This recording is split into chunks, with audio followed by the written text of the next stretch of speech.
Hey guys, RunBuck with RunBuck on Games. Got another war recap for you. This time, a little bit of an ass whooping. I think it's probably the most solidly we've been beaten. I mean, we've been beaten plenty, but they only left one of our Town Hall 11s unstarred. Here's the score: 68 to 74. There was the dirty word of M, or the praise word of modding, because you know, modding exclamation point means you're pretty good. But there was jibber jabber about that from some of the people in the clan, but you never know, and who cares? But the key is that they had some really nice attacks, which I won't show you. Maybe I should. Maybe we'll do one super awesome, take a look at one of the base attacks, maybe one of mine as the bonus round. But we did have some attacks we thought we did pretty well. The war itself was a little skewed, but again, I think they would have beat us anyway. They did have in the Town Hall 11 category in 10.5 group, they had an extra. We had two pure, and they had three, two of which were .5s. And then they had in the Town Hall 10 and 9.5 category, they had 6. We had 5. So they had 2 plus 2 in terms of Town Hall 11 and 10 attacks. So plus 4 attacks down to Town Hall 9, plus 2 attacks for down to Town Hall 10. So that does help a little bit, but I don't think it creates the 6-star separation you see. If it would have been 4 stars, I would have been like, well, we played them close, but. And especially when they close out everything but one. So let's first take a gander at, and look, nobody gives me the love. Nobody voted for my 3-star on number 2. What up? Maybe I'll show. And look at that. And then I starred that bad boy. What? But let's take what they voted on, and that was Atlas's attack on 9. Is my pen up? It is. All right, attack and 9. There we go. Yeah, so this is an entry-level Town Hall 10. I haven't watched these. I'm just trying to get it in before the videos disappear. It's a HeGi Bo flank, HeBo flank, HeBo charge. So it's again another example of a certain style. And notice what HeBo works well with. If you look at this base, what's working well is it's open in terms of from where the jumps that were placed. So if you can get open and then look at where the bowlers will be and what they've got left to throw at, you got to feel pretty good about that. So that base, I think, kind of laid out well for a HeBo, the Nordar special, if you will. Let's take one look at it again, kind of gander at it. Yeah. I mean, it helps that the Infernos are level 1, because then the bowlers don't get burned down as fast. I'm just checking to where the jumps were. Yeah, it's where I thought. Okay. Yeah, so I mean, what I think the big thing that he saw there, though, was that the opening in terms of anticipating where the healers and bowlers would be and where they'll kind of stall out and what that shot range is, what that chuck range is. But good job, Atlas, either way. And he's been having some really good wars lately. He and I are coming on together. We've gone from the doghouse to somewhere between the doghouse and the house. We're moving. They're thinking about, maybe they're moving the bowl. The feeding bowl is being moved towards the house. Slim Shady attacked God, which is never usually a good idea, but in this case, it worked out for him. Supposedly, he did HeBo, HeGi Bo, HeGi Bo to be specific. Let's go ahead and 4 times speed it. There's the G, the HeGi. And I can see why he's going there, right? So he's got good access to that first AD, so that takes that down, deals with the P.E.K.K.A. And does his bowlers did he chuck to that side? We'll have to rerun for that. But then he gets to the mid and does a nice job of some surgical hogging out the other side. So I think that actually was one of the more interesting parts of that attack. I mean, the first part right at that AD is pretty obvious. It's a nice opening. It gets the CC out. And then you kind of know. Let's go back, though, and look at the flow. Just real quick. Oh, he does have the dead space. So that's a bonus. Right? That's an indicator for the HeBo, HeGi Bo. HeGi. Maybe if you just sing it. HeGi Bo. So you got the whiz cuts. You'd also get the queen down. I'm just curious on where, as you look at that and the bowlers come in, I guess you have to assume it's going to go in there against that CC. And so it did. Bang, through, yes. And at that point, so he had a couple points where, that AD there was a little concerning. But under rage, he quickly moved through to it. So there were some parts of that make me a little nervous with the HeGi Bo. Oh, I don't think singing is going to make it easier to say. HeGi Bo ho. Yeah, because this AD here is a little nerve-wracking because if you come in here, and the fact that he got that one down right out of the gate as he came through. I mean, I guess that, you know that when you got a 2 gap, the bowlers will throw. That's a bounce it can make. So because the chuck actually goes like this and lands right there. And that splash, and then the splash damage of it gets it. So I guess he may have known at 2,300 health points, he's got almost twice as long to get it before it gets hit down.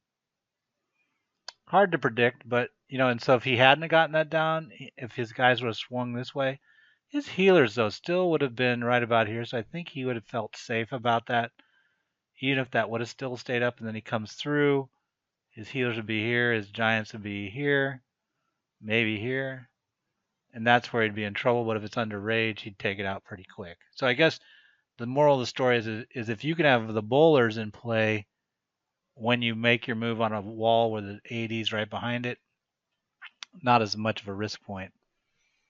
Moving on.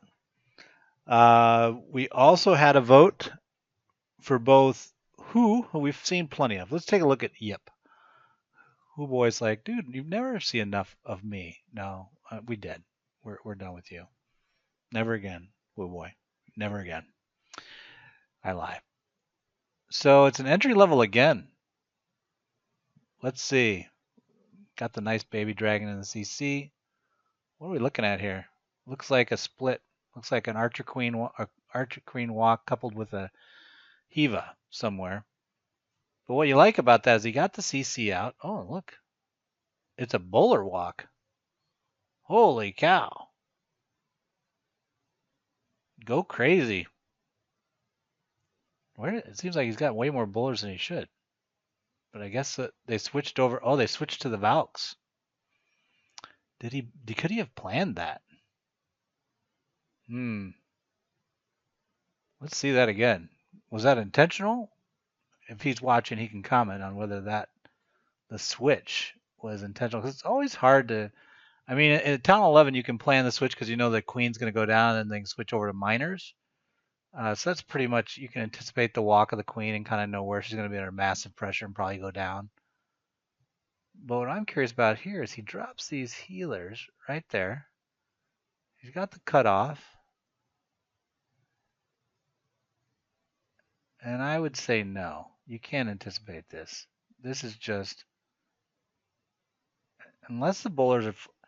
All right, I'm gonna have to ask Yip. Yip, do you know that was that on purpose, or were you just trying to let them go? Because they might have, if the bowlers are fully healed and the Valks are in front, like let's say in this position, the bowlers set up here and they set up, so the bowlers will get fully healed, and then you can basically, I think at that point the queen will switch over, or the healers will switch over, or at least some of them will. Not all, maybe. Interesting. Not bad though. I like it.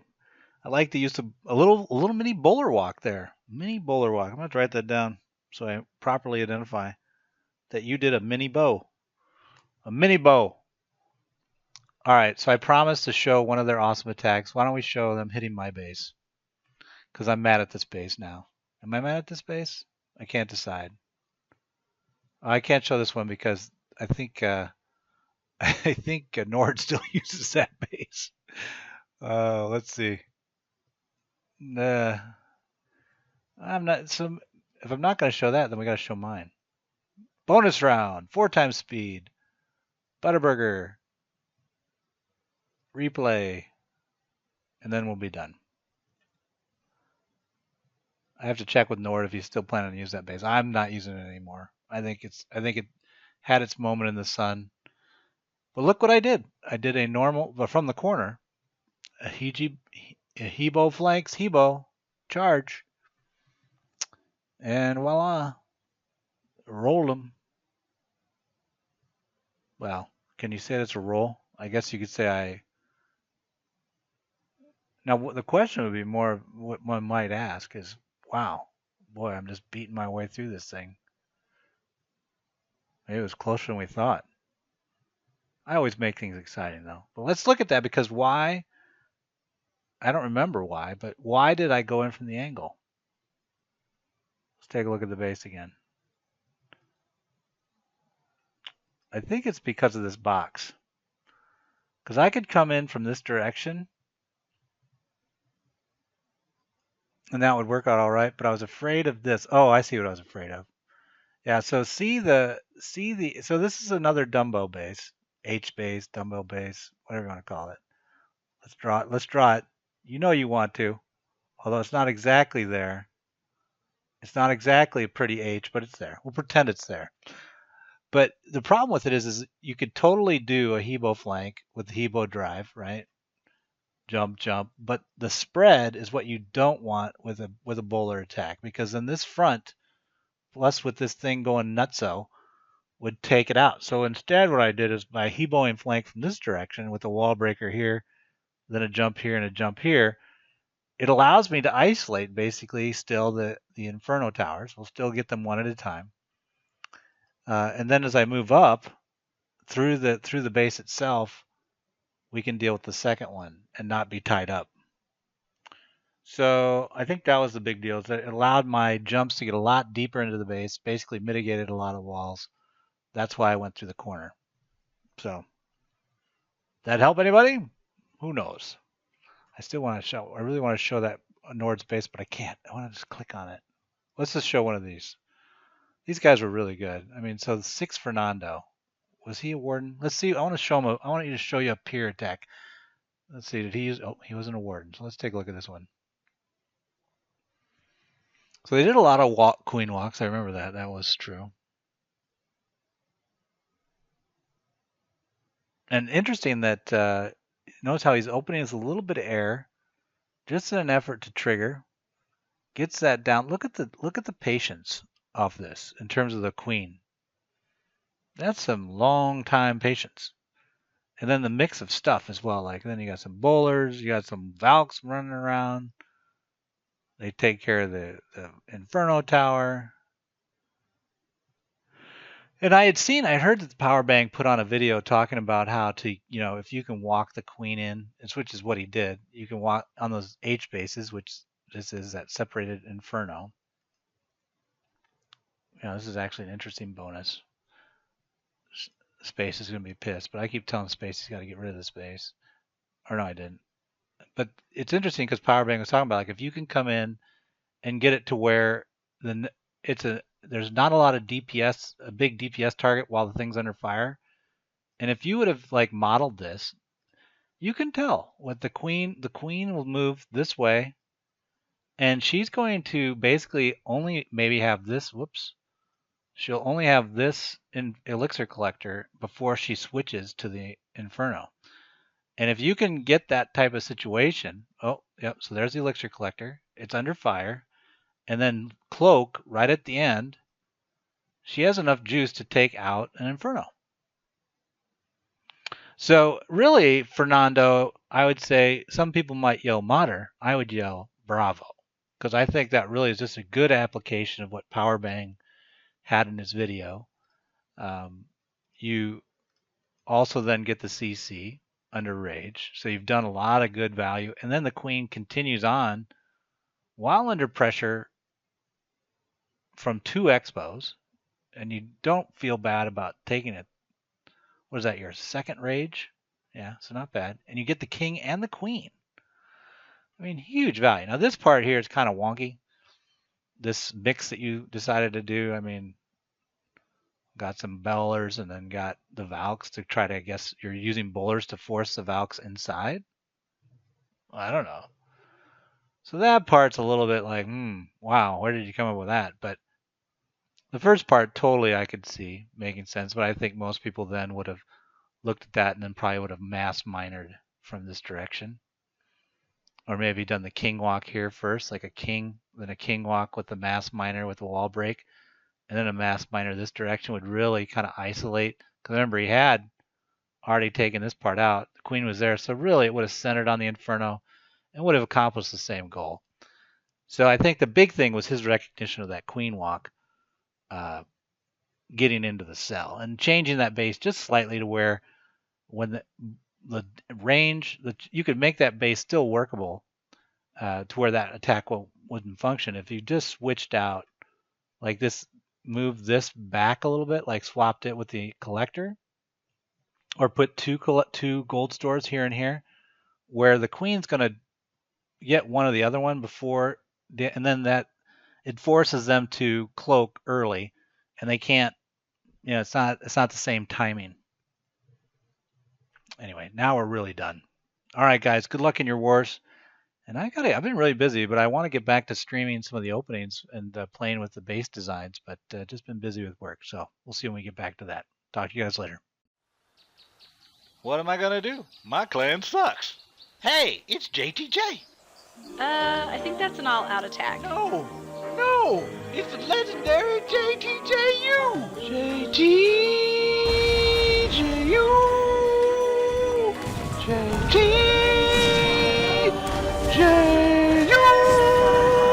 What? I like Rhyhorn.